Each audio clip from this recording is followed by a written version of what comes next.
There we are. This is Punk Fairy by Joseph Avallone. I hope I've said that right. Could be Avallone, could be Avallone. My apologies if I've got it wrong.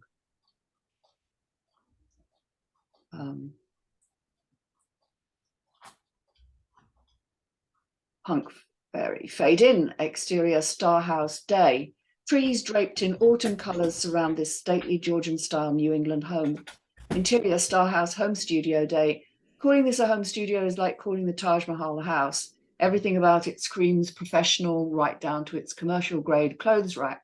Victoria Starr, 38, the fashion designer owner, sports morning chic as she sits behind a high-end sewing machine. She applies the final stitch to her logo that adorns the back pocket of a pair of her signature brand jeans, a stylized star inside a V. Her husband, Scott Starr, 40, successful in his own right, is attired in business casual as he strides into the room and moves to her. See you later, Vicky. I'm heading into the office. She grimaces as she rises to her feet, a hand on her abdomen. Get that looked at today. Don't put it off anymore. I will, Scott. Oh, sorry, you're Victoria. You're Isabella, John. Yes. Sorry. I will, Scott. Promise. He gives her a quick hug and a kiss. I love you, babe. I love you too. And Scott shouts at a closed fitting room door. I'm leaving, Iz. Have a great day. You too, Dad. He motions to Victoria's abdomen. Call me after. Let me know what they say. She nods her understanding as he turns and leaves. She grabs the jeans off the machine, then gingerly steps to the fitting room door, giving it a soft knuckle knock. Here you go, Iz.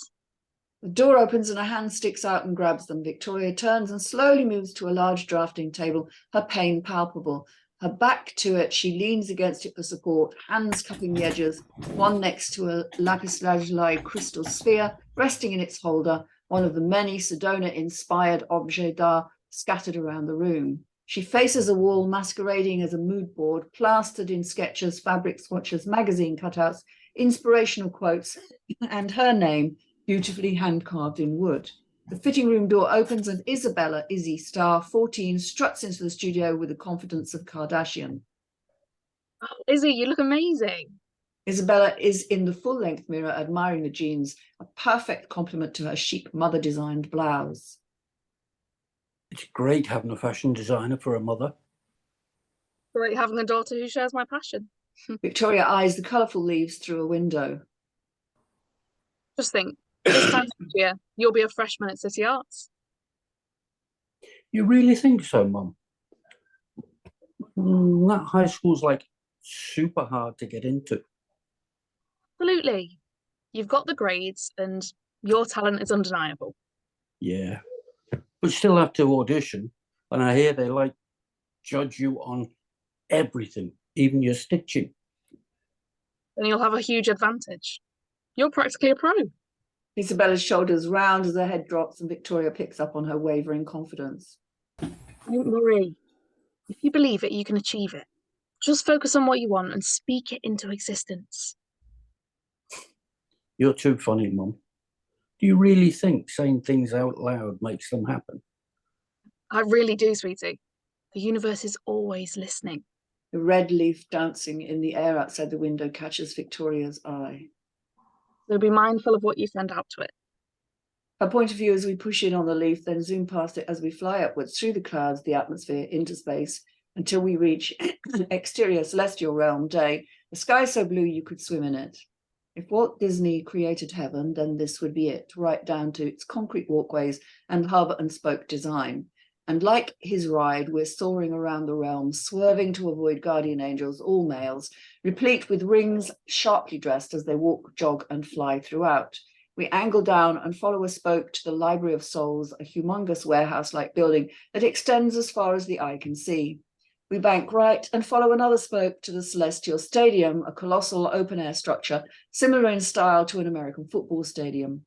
We hurtle towards it, about to crash into its side, when suddenly we're racing upwards as if riding an elevator on the Tower of Terror, briefly winding to a stop high above it. We nosedive down and follow a third and final spoke to the fairy godmother residence, a doppelganger for St. Basil's Cathedral that sticks out like a pimple on a clear face. We bank around it, then glide to its hub, Angel Headquarters, a majestic rival to Walt's Cinderella Castle, an awe-inspiring tower made of diamonds, crystals, and glass. We come in low, avoiding Angel's mulling about, and gently land at its base, the ride over. Exterior Angel Headquarters day. Zipping by is another pimple, this one seemingly plucked from the streets of Soho, with pink and purple streaks in her celestial white hair, Gothic tee, miniskirt, fishnet tights, and Doc Martin boots, all in black.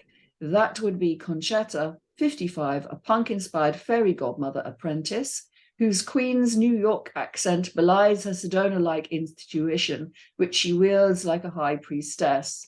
She carries 2 Starbucks-like coffee cups, one for each remaining godmother, who, like her, are shoe wings for the magic wands, as she passes 2 angels conversing. Turn around. You have to see what Concetta is wearing today. How in the name of everything holy did she end up here? The other turns, barely raising an eye. Like all the other apprentices, a ripple in the universe. That must have been some ripple. He laughs as she continues, greeted with eye rolls from other angels as she bounds down the spoke that leads to the Celestial Stadium. Exterior Celestial Stadium day. She stops when she gets to the massive Vegas-like digital display out front and glares at its message, visibly annoyed. Coming soon, Guardian Angel tryouts. Unbelievable. I can't buy a wish, and she's looking for more angels. Interior Angel Headquarters penthouse day. She is Queen Latroche, assigneur of human wishes, and the living embodiment of the bug-up Shirley MacLaine's bum in terms of endearment. Mid-40s and sans wings, she is seated behind an ornate hand-blown glass table in her signature red velvet jacket. An iPhone-sized crystal transceiver lies on it next to her diamond-encrusted nameplate. 2 holographic screens project from it, one loaded with images of humans, the other guardian angels. Her finger drags a human image onto an angel, and both images disappear, the assignment complete, only to be immediately and perpetually replaced by new ones. Her finger drags another human image, a middle-aged salesman, and drops it onto Marcus, an angel we're about to meet, and both disappear. Exterior Fairy Godmother Residence Day. Concetta quickly approaches but stops when Marcus, 30, her only angel friend, rolls up from behind, teasing her. I must say, Concetta, your clothing choices never cease to amaze me. She turns to him, a guardian angel extraordinaire with GQ looks, designer sunglasses, and an expensive suit perfectly tailored to accommodate his wings. And that hair. Do you wake up and think, I just don't feel like fitting in today? The Queen drips from her lips as she eyes his hair. Tell me, did you give you a lollipop with that haircut? Amused, he tucks his sunglasses into his outside jetted pocket of his suit jacket, his slick iWatch-like receiver catching her eye as he does so. Oh, Marcus, that is too cool. He shows it off like a diamond ring on an engaged finger. Check it out. We just got them. Just then, a pulsating glow emits from it. What's that? A wish alert. He taps the pulsating glow. A hologram of the middle-aged salesman projects name Super, the weight of the world on his face, a praying hands emoji pulsating in the corner. She stares at it for a moment, then pulls out a sad, old, beat-up magic wand. Can you imagine me down there with this? There's nothing I couldn't give him. The things they need don't come from a wand. Speaking of which... He taps the praying hands emoji. Words replace the image. I lost my job. Please, I need your help. This looks kind of hard. Nah, this one's easy. Now, if this was a dying wish... Easier? Sorry. Just, I'll have to pause for one moment.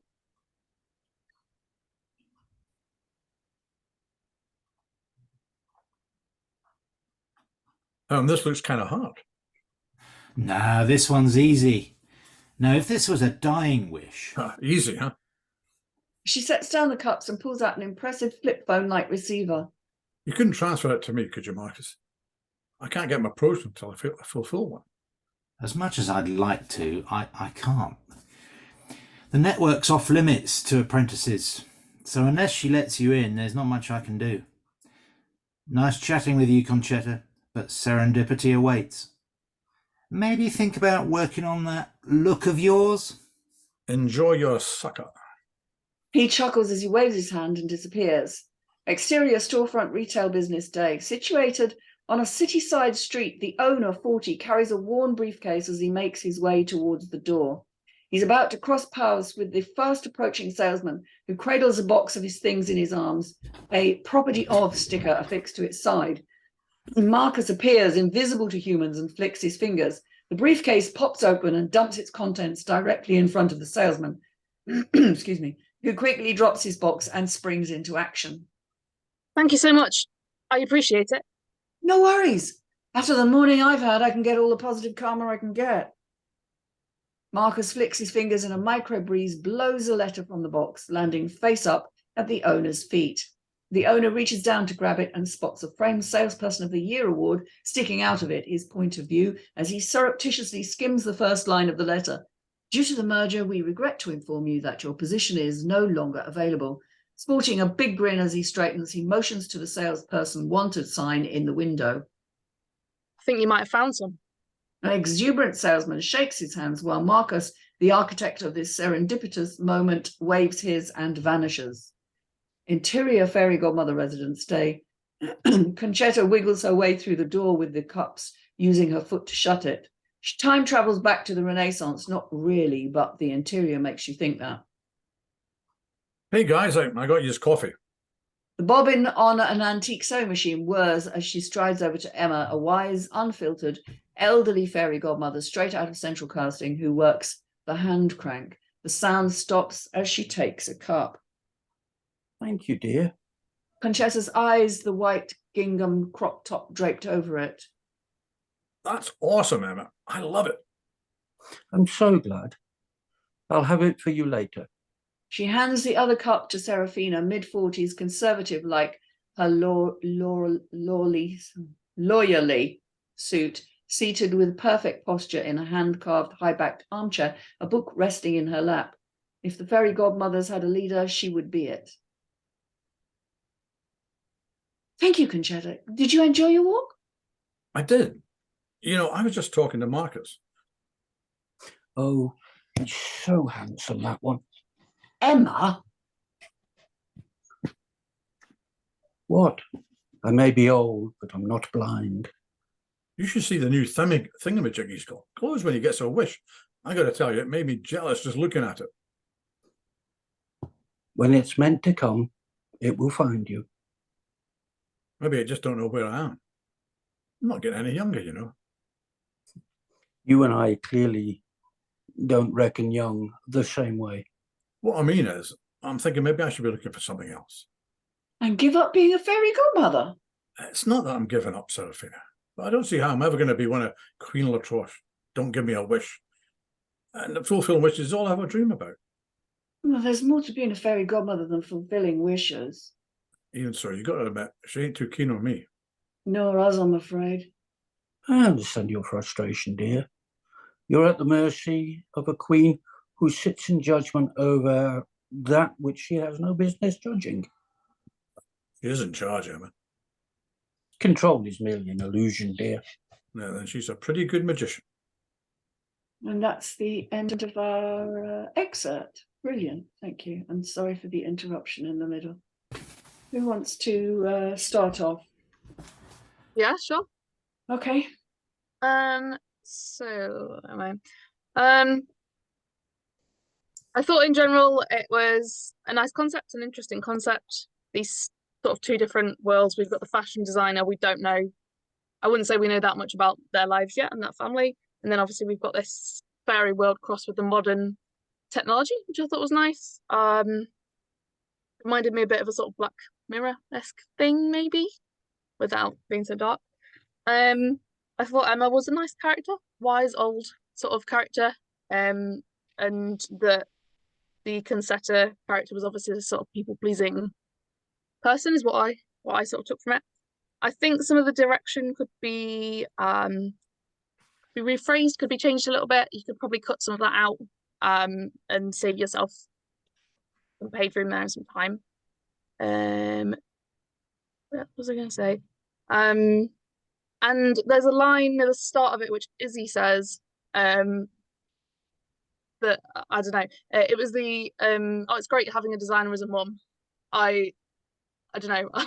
This is purely my opinion and judgment. I can't imagine a teenager saying that to their mother, but they might have an amazing relationship, and we might learn more of that later on. And they're obviously, the mother's obviously very proud of her daughter and everything. So maybe that is the case, but it just stuck out a bit to me and read a little bit weird. But other than that, I think it could be pretty good. I just think some editing and some tidying is needed, of particularly of directions and things like that, and maybe of character descriptions. Sometimes we get characters and we know nothing about them, so it is nice to know things about them. But I think there may be a bit as well you could put down there. Thank you. Fabulous. Thank you. John, would you like to Sure, no problem. give us your... I definitely got Terry Pratchett vibes from this. Good Omens, that kind of thing. Really enjoyed it. And definitely want to know where it's going. And I like the character Conchetta.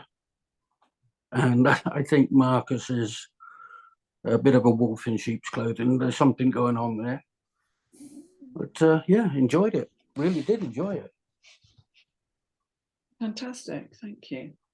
Stewart.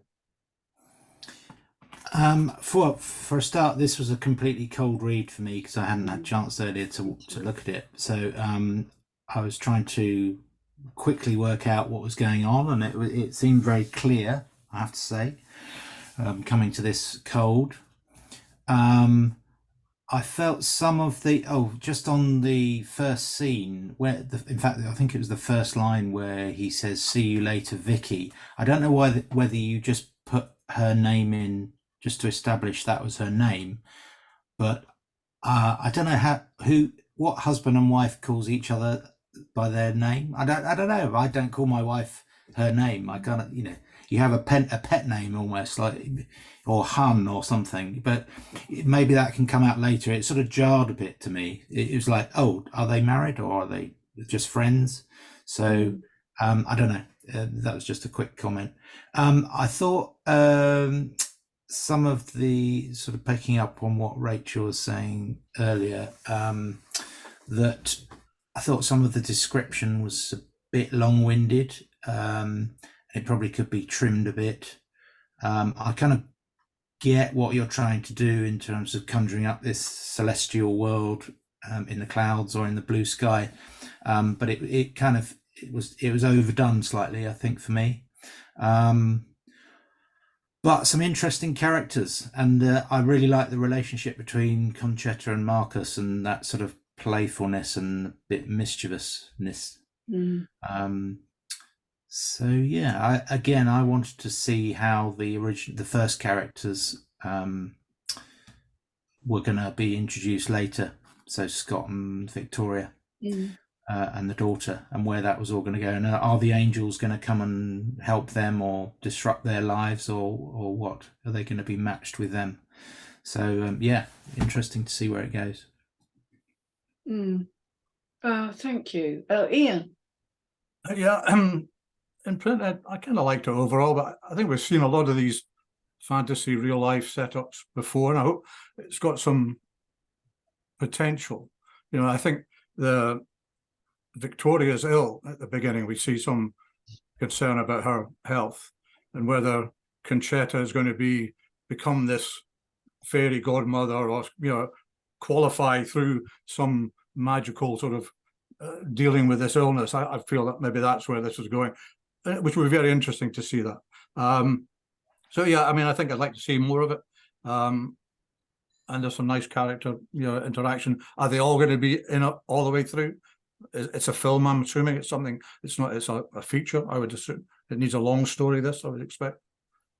So, and on the sort of the script itself, and Angela, you can guide it. I mean, a lot of use of caps I thought was unnecessarily. I don't know if that's a lot of things described in caps. in bold and underlined. Is there a particular reason for that in the script? It just seems a bit random, a lot of random use of that. Yeah.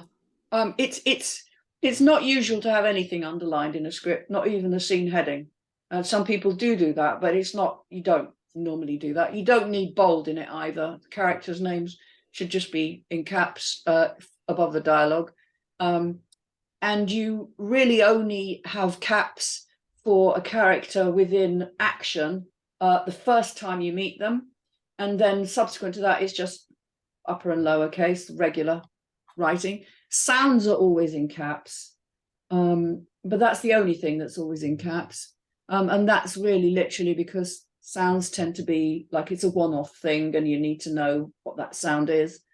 I thought that possibly that first scene with the family played out for too long, really.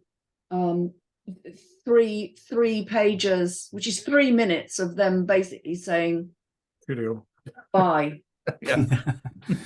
It's probably too That's long. it. You could get away with that in one page. You know, it doesn't take much to establish. It's a one line to establish there's something, she's not feeling well, or there's something going on with her stomach. Maybe she's pregnant. We don't know. There's something going on. And the daughter's changing the clothes. I mean, all of that you can do quite quickly and quite snappy. And it feels to me like this needs to be quite quick and snappy. And I think whoever was saying there's a little bit too much more, Rachel, was it you? There's a little bit too much description. I think you're right. It's very difficult. This is a world you're creating. This is not just like a script and you've got the regular world, and not even like history, where, yeah, you're creating a world when you're doing history. But at the same time, we all know what stuff looks like, or in our head, we've got like a recreation of something from history. So this is a complete world that you're creating. As you said, a bit Terry Pratchett-like. Put me in mind a bit of The Good Place, if you've seen that, with Ted Danson. If you haven't seen that, watch it. It's fantastically funny. But again, that's set in heaven. It's in the, you know, the good place is ostensibly heaven, the bad place is ostensibly hell, you know, and it all goes a bit chaotic. This also, I'm guessing, is going to involve a lot of CGI, because otherwise it's going to be massively expensive. And Walt Disney, you know, they're not going to let you film it at Disney World. And they're not going to let you use the name Walt Disney without And they're not going paying to let them you use the name a Walt Disney huge either. lump of money. But I do like those other the characters. Once we get beyond the family, and I'm not quite sure about them because we don't have enough to know how their story is going to pan out. I do like the other characters, and but I would really tighten up a lot of the action sequences and the description. A lot of that description of your place, in actual fact, if this is the creation of a world, you're going to do in a Bible, as opposed to, you know, as opposed to the script itself. So this would come with a lot of an